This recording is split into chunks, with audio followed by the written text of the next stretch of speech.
जब हनुमान जी छोटे थे तब की एक बहुत प्रसिद्ध और रहस्यमय कहानी है जो उनके बालपन और अद्भुत शक्तियों से जुड़ी हुई है।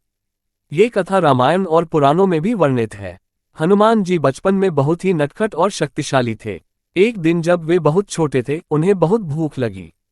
तभी उन्होंने आकाश में उगते हुए सूर्य को देखा जो उन्हें एक बड़ा और लाल गुलाबी फल जैसा प्रतीत हुआ।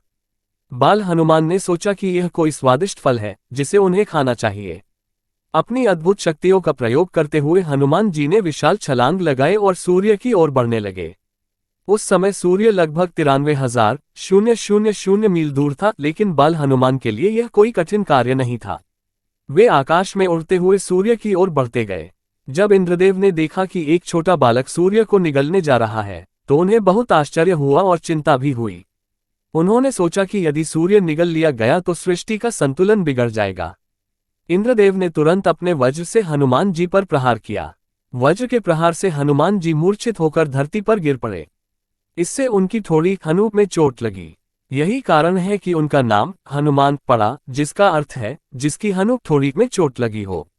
जब हनुमान जी को चोट लगी तो उनके पिता पवन देव वायु देवता को बहुत क्रोध आया। क्रोध में उन्होंने धरती पर हवा का प्रवाह रोक दिया। इससे सारी सृष्टि में हलचल मच गई। जीव जंतु और मनुष्यों का सांस लेना कठिन हो गया। सारी देवताओं ने पवन देव को शांत करने के लिए हनुमान जी को उनके अद्भुत गुणों और शक्तियों का आशीर्वाद दिया। ब्रह्मा जी ने उन्हें अजर अमर होने का वरदान दिया। विष्णु जी ने कहा कि वे अद्भुत बल और बुद्धि के स्वामी होंगे। इंद्रदेव ने उन्हें वज्र से भी कठोर शरीर का आशीर्वाद दिया। सूर्य देव ने उन्हें ज्ञान और शिक्षा प्रदान करने का वचन दिया। इसके बाद पवन देव शांत हुए और हनुमान जी पूर्ण रूप से स्वस्थ हो गए।